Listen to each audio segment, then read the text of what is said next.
오늘은 본문의 말씀을 통해 행복한 사람이란 주제로 말씀을 나누도록 하겠습니다. 여러분, 사도 바울은요, 인간적으로 볼 때는 참으로 불행한 사람이었습니다. 그는 예수님 때문에 그 인생의 모든 것들을, 세상의 눈으로 볼 때 좋은 모든 것들을 잃어버렸기 때문이에요. 그는 행복한 가정도 없었고 물질과 명예와 권력도 잃어버렸습니다. 또 건강도 잃어버렸고 부여와 출세와 성공까지도 모두 다 예수님 때문에 잃어버린 사람이었어요. 그에게 남은 것이라고는 예수님 때문에 매맞은 상처투성이의 몸과 굶주림과 헐벗음과 외로움과 죽음의 그림자뿐이었습니다. 그럼에도 불구하고 사도 바울은 자신이 이 세상에서 가장 행복한 사람이라고 그렇게 고백합니다. 여러분, 사도 바울의 이 고백은 남을 위로하기 위한 그러한 어떠한 제스처도 아니고요, 거짓말도 아니었습니다. 진정으로 그는 행복한 사람이었고 행복한 마음과 심령 속에 감사하며 기쁨으로 살았습니다. 그 이유가 무엇일까요? 그가 바로 예수 그리스도 안에 살았기 때문입니다. 여러분, 사도 바울이 환상 가운데 비전을 갖고 쿠라파로 건너갑니다. 그리고 그 가운데 첫 번째 세운 교회가 어디죠? 바로 오늘 본문에 나오는 필립보 교회였습니다. 그러니 그 교회에 얼마나 많은 애정을 갖고 있었겠습니까? 그리고 바울과 필립보 교회는 예수 그리스도 안에서 서로 끈끈한 사랑과 믿음과 신뢰의 교제를 나누었습니다. 그러다 바울이 감옥에 체포되고 예루살렘 감옥에 갇혀 있다가 로마로 호송되고 그러한 여러 가지 일련의 안 좋은 일들로 통해서 교제가 잠깐 끊어집니다. 그런데 바울이 로마 감옥에 갇힌 후에 어느 정도의 자유를 갖게 됩니다. 그리고 사람들과 왕래할 수 있게 되고 빌립보 교회의 소식을 듣고 다시 한번 교제를 나누게 됩니다. 그러면 빌립보서의 교회의 소식을 들은 사도 바울은 기쁨과 감사한 마음으로 빌립보 교회에 편지를 씁니다. 그 편지가 바로 우리가 읽은 빌립보서예요. 그래, 빌립보서를 바울이 감옥에서 썼기 때문에 옥중서신이라고 그렇게 부르는 것입니다. 그런데 바울은 이 빌립보서에서 주 안에서 기쁨을 가장 강조합니다. 그러면서 빌립보 교인들에게 너희도 주 안에서 기쁨이 넘치는 삶을 살라라고 그렇게 권면하고 있습니다. 여러분, 세상의 눈으로 보면 이 얼마나 아이러니한 일입니까? 감옥에 갇혀서 자유가 없는 사람이 자유롭게 살고 있는 필립보 교인들에게 기쁨이 넘치는 삶, 감사가 넘치는 삶, 행복한 삶을 살라고 하니 얼마나 이 어불성설과 같은 말이에요. 하지만 역설적으로 말하면 바울이 비록 육신은 옥에 갇혀 있지만 그의 마음은 자유와 기쁨과 감사가 충만했다는 것입니다. 그러니까 바울 자신은 어떠한 상황과 환경 속에서도 가장 행복과 기쁨을 누리며 감사하는 삶을 살았다는 것입니다. 여러분, 인간의 행복이라는 것이요, 눈에 보이는 것으로만 결정되는 것이 아닙니다. 물론 세상적인 눈으로 보면 눈에 보이는 것, 좋은 것이 많으면 좋고 행복하지만 우리의 행복은요, 그것이 참된 행복이 아닙니다. 오히려 눈에 보이는 것에만 자꾸 치중하고 거기에만 관심 갖고 거기에만 몰두하다 보면 자연스럽게 남들과 자꾸 비교하게 됩니다. 또한 그런 비교 속에 열등감도 느끼게 되고 내가 불행하다고 생각하게 되고 그러면서 불평과 원망과 한숨이 늘어나는 것입니다. 그렇다면 어떤 사람이 행복한 사람일까요? 첫째로 범사에 감사할 줄 아는 사람입니다. 우리 10절을 함께 읽겠습니다. 시작.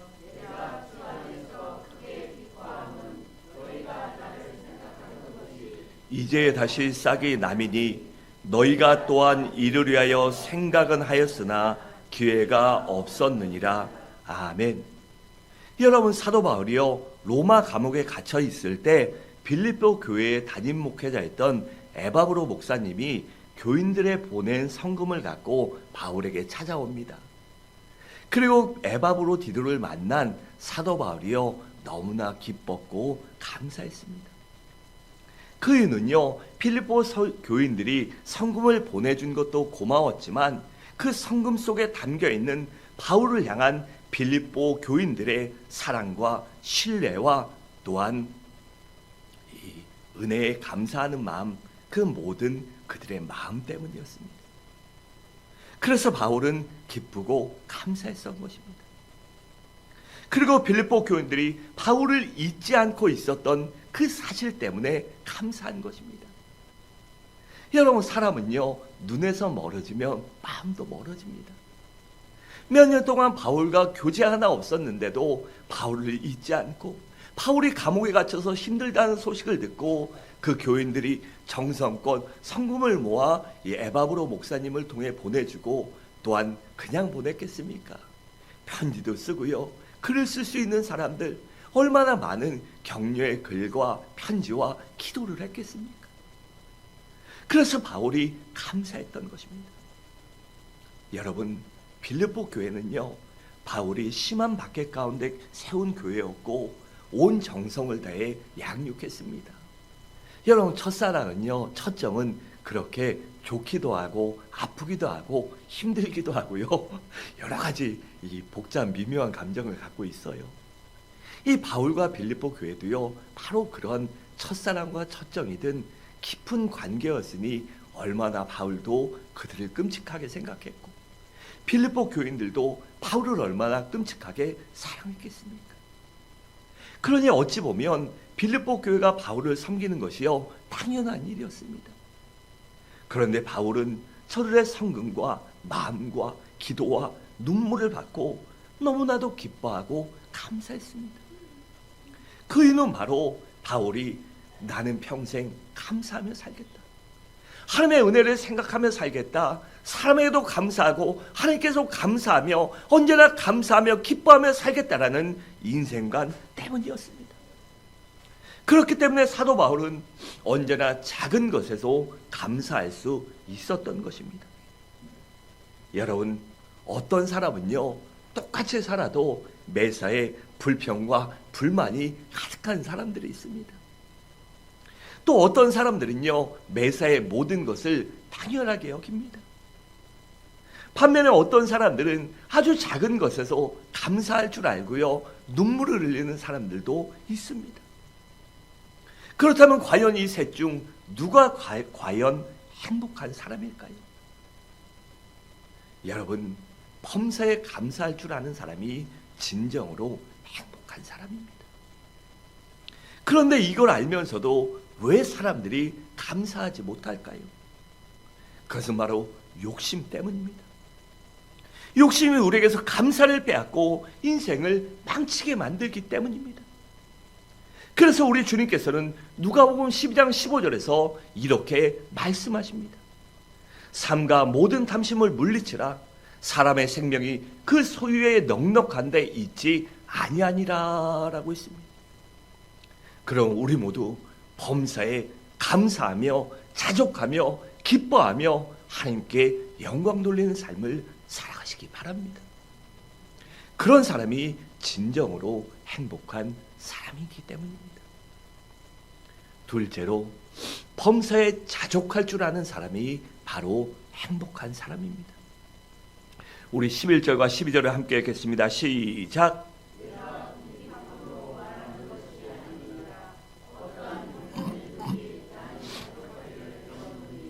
나는 비천에 처할 줄도 알고 풍부에 처할 줄도 알아. 모든 일 곧 배부름과 배고픔과 풍부와 궁핍에도 처할 줄 아는 일체의 비결을 배웠노라. 아멘. 그러니까 사도 바울은요 어떠한 환경에서도 적응하고 자족할 줄 아는 모든 비결을 배웠다는 것입니다. 여기서 배웠다는 것은 이론적으로만 알고 머리로만 아는 게 아니라요 그런 개별하는 게 아니라 바로 삶으로 체험해보고 삶에 그것을 훈련시켰다는 것입니다. 여러분, 사실 사도 바울은요 우리 주님께 하나님께 부름받고 쓰임받기 전에는요, 모든 것이 너무나도 풍족했던 사람입니다. 아주 엄청난 재력가 있던 아버지 밑에서 그는 어려움 모르고 풍족하게 자랐습니다. 또 아주 많은 공부를 했기 때문에 출세의 길, 승승장구의 길이 열려 있었고 귀족과 같은 삶을 살았어요.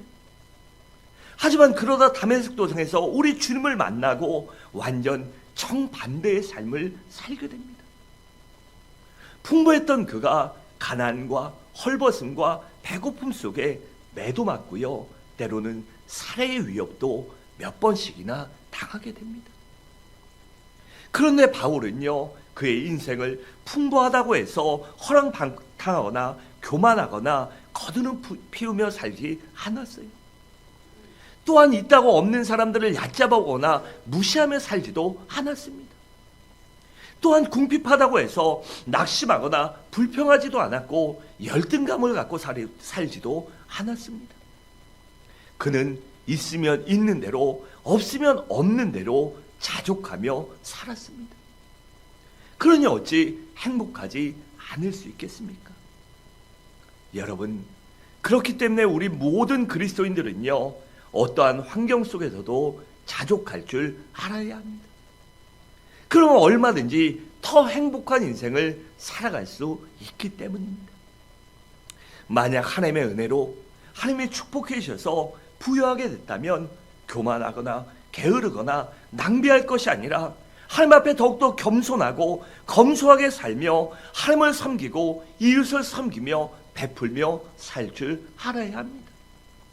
반면에 하나님의 섭리 가운데 내가 궁핍하고 어렵거나 문제 가운데 있다면요, 그렇다고 해서 낙심하거나 불평하거나 포기하지 말고 우리 주님의 고난을 체험하는 기회로 삼고 이 땅에 오신 성육실하신 우리 주님의 그 아픔과 고통과 눈물과 태속의 죽음을 체험하는 기회, 그것을 내가 경험하는 기회로 삼고 우리 주변에 고통당하는 이웃을 그 아픔을 체험하는 기회로 삼고 나의 교만과 아집과 내 자아가 깨어지는 기회로 삼아야 합니다. 내가 부족한 것이 무엇인가? 내가 혹시나 하나님께 범죄한 것이 있는가? 내가 말씀대로 살지 못한 것이 무엇인가? 하나님의 마음을 아프게 한 것이 무엇인가를 돌아보며 내가 성장할 수 있는 기회로 삼아야 합니다. 여러분, 누가 진정 행복한 사람일까요? 바로 자족할 줄 아는 사람입니다. 그렇다면 우리가 어떻게 해야 자족할 수 있을까요? 바로 영적으로 부유한 자가 될 때 우리가 자족할 수 있습니다. 다시 말해 예수 그리스도 한 분으로 만족할 줄 알아야 합니다. 내 인생의 초점을 우리 주님께 맞추고 우리 주님을 위해 살 때 우리가 자족할 수 있는 것입니다. 그런데 내 인생의 초점을 세상에 맞추다 보니 거친 풍랑과 광야에 살아가게 되는 것입니다. 여러분, 우리가 영적으로 부여하면 그 어떤 환경을 초월해서 자족하며 살 수 있습니다.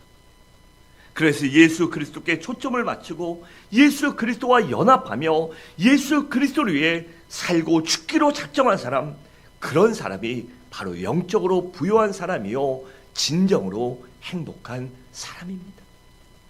셋째로, 우리가 행복한 사람이 되기 위해서는 바로 주의 능력으로 살아야 합니다. 13절을 함께 읽겠습니다. 시작.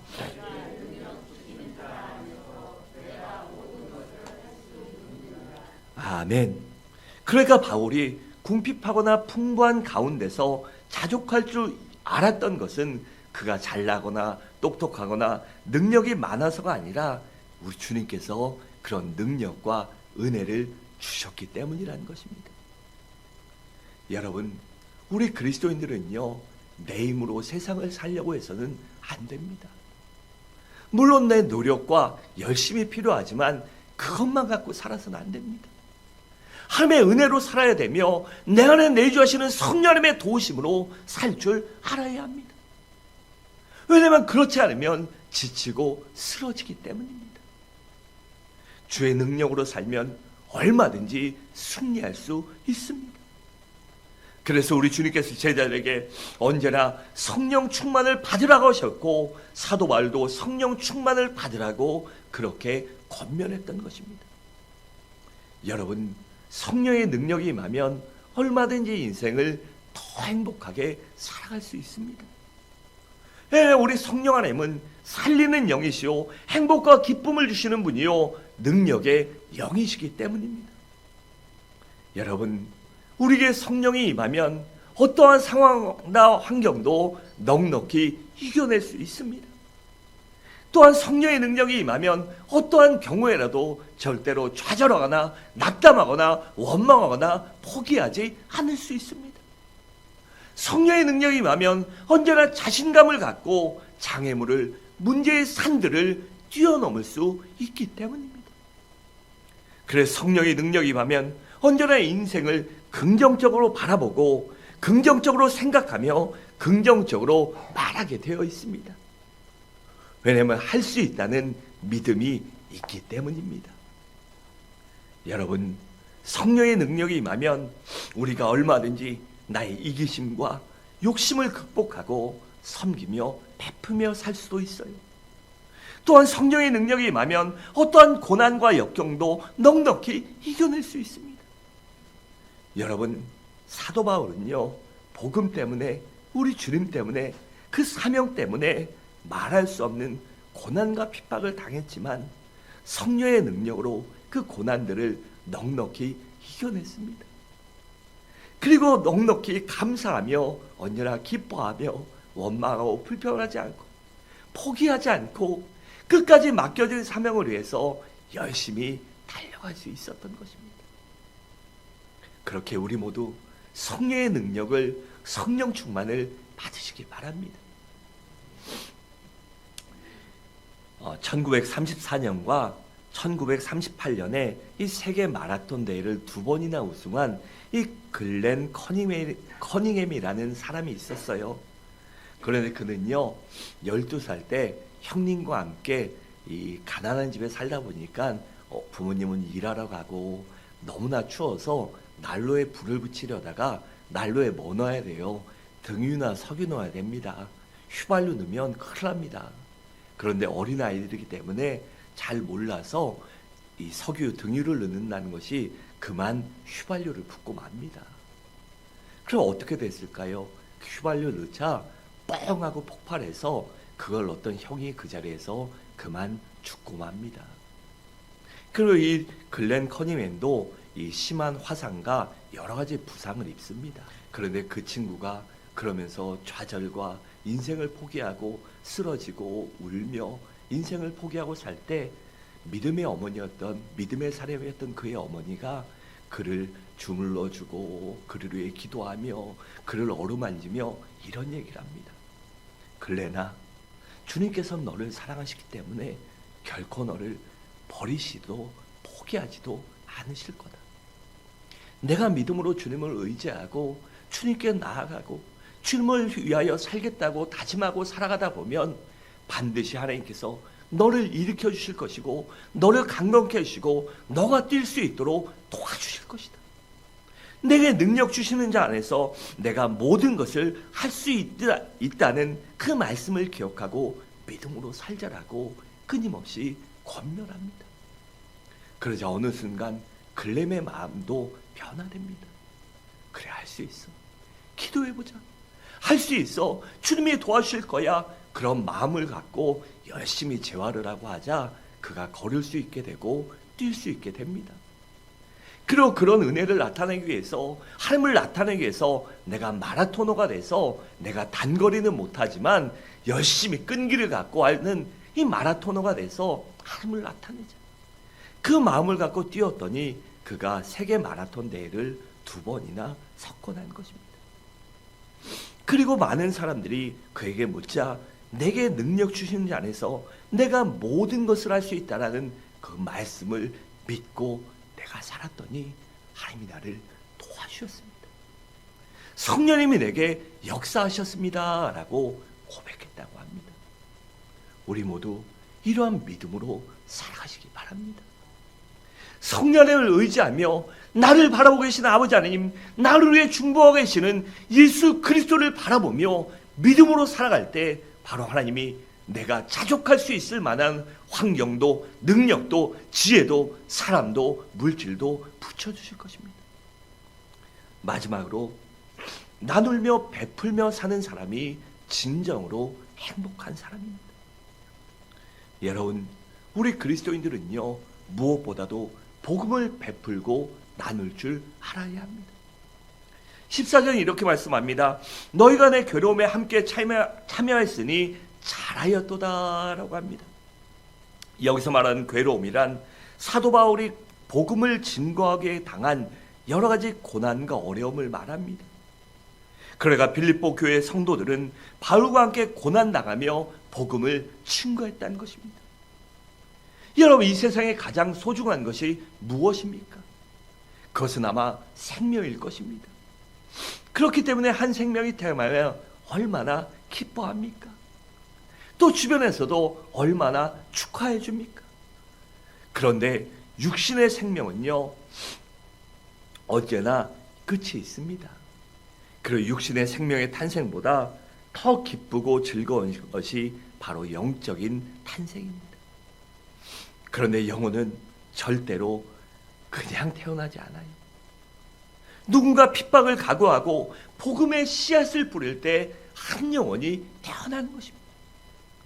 이 육신의 생명은요, 누구나 아무리 잘났던 못났던 좋은 집에 태어났든 못난 집에 태어났든 아니면 좋은 환경을 가졌든 어떻든지 간에요, 태어나는 순간부터 죽음을 향해 끊임없이 달려갑니다. 그것을 막을 수 있는 사람은요, 막을 수 있는 방법은 아무것도 존재하지 않습니다.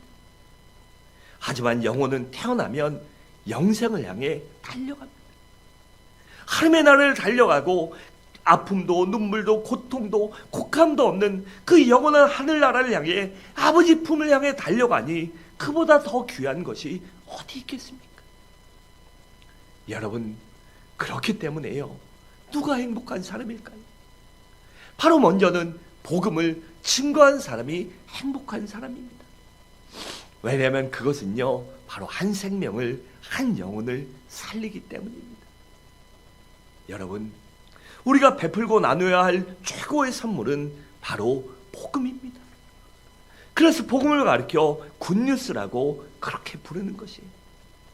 또한 우리 그리스도인들은 물질도 나누고 베풀 줄 아는 사람이 되어야 합니다. 우리 15절과 16절 함께 읽겠습니다. 시작.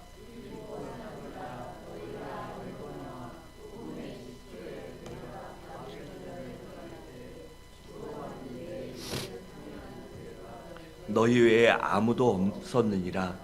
데살로니가에 있을 때에도 너희가 한 번뿐 아니라 두 번이나 나의 쓸 것을 보내었도다. 아멘. 여러분, 바울은요, 빌립보에서 복음을 증거해서 빌립보 교회를 세웠어요. 그리고 그들의 형편은요, 빌립보 지역 자체가 이 넉넉한 지역은 아니었습니다. 그리고 성도들도 여러 가지 박해와 핍박을 당했기 때문에 그들이 삶의 여러 가지 좋은 여건에서 배제되었기 때문에 그들의 형편이 어려웠어요.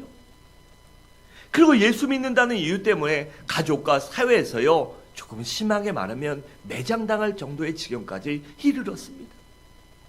그러니 그들의 상황이 얼마나 어려웠겠습니까?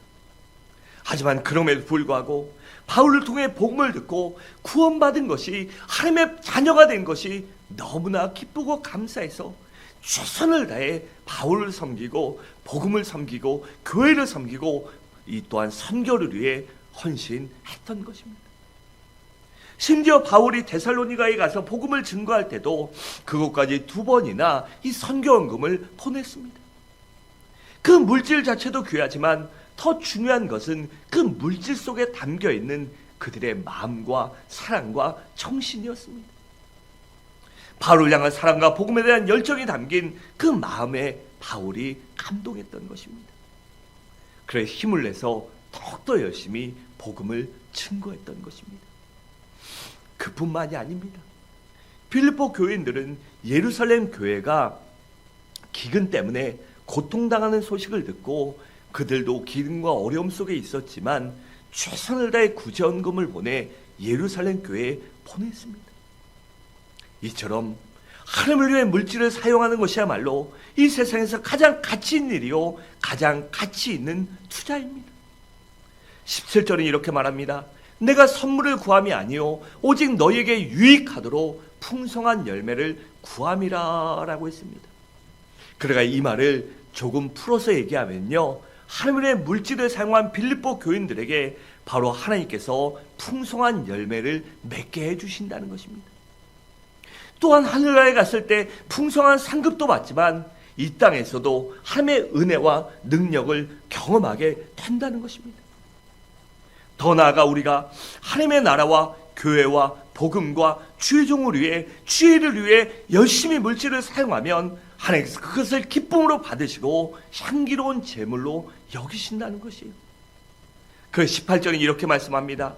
내게는 모든 것이 있고 또 풍부한지라. 에바브로디로편에 너희가 준 것을 받음으로 내가 풍족하니 이는 받으실 만한 향기로운 제물이요 하나님을 기쁘시게 한 것이라고 했습니다. 그러니까 바울이 로마 감옥에 갇혀 있을 때 빌립보 교인들이 에바브로디로 목사님을 통해 정성껏 성금을 보아 바울에게 전해 주었을 때 바울은 그 물질이 주님을 위해 쓸 것이기 때문에 하나님이 기쁘시게 받으실 향기로운 제물이라고 그렇게 말한 것입니다. 또한 바울은 하나님을 위해, 주님을 위해, 주의 교회를 위해, 주의 종을 위해, 주의 사역을 위해 물질을 사용한 자에게는 반드시 하나님께서 풍성한 복을 내려주신다고 그렇게 말하고 있어요. 19절이 이렇게 말합니다. 나의 하나님이 그리스도 예수 안에서 영광 가운데 그 풍성한 대로 너희 모든 쓸 것을 채우시리라 라고 했습니다. 그러니까 너희 모든 쓸 것을 채워주신다는 것입니다. 야, 우리도요, 우리 교회가 넉넉한 건 아니잖아요. 그런데도 어디 문제 있었을 때 어딥니까? 튀르키예, 터키 지진 났을 때도 열심히 해서 모금하고 또 교회 재정으로 해서 보내고, 일본 지진 났을 때도 보내고, 어려운 사람들 보내고, 또 교단에도 보내주고, 선교사님들도 일 있을 때 풍족하진 않지만 최선을 다해 보내드렸을 때 하나님이 기뻐하십니다. 그렇기 때문에요, 우리 교회가요, 그래도 재정이 조금씩 늘어나는 것입니다. 또 여러분들이 감사할 수 있는 감사할 거리가 늘어나는 것이에요.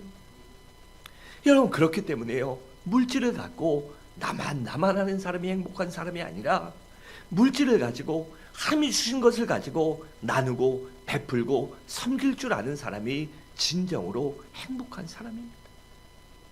세계 열방을 복음화시키겠다는 그 위대한 비전을 가진 사람, 이 선교의 비전을 위해 기도로 동참하고 몸으로 동참하고 물질로 동참할 줄 아는 사람, 그리고 주의 종의 동역자가 되어 복음을 증거할 줄 아는 사람, 길거이 주님께서 내게 주신 건강을 가지고 시간을 가지고 물질을 가지고 능력을 가지고 지혜와 재능과 탤런트를 가지고 하나님을 섬길 줄 아는 사람, 이웃을 섬길 줄 아는 사람이 바로 행복한 사람입니다.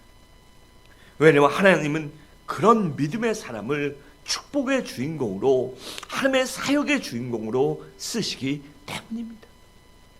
사랑하는 성도 여러분, 말씀을 마치도록 하겠습니다.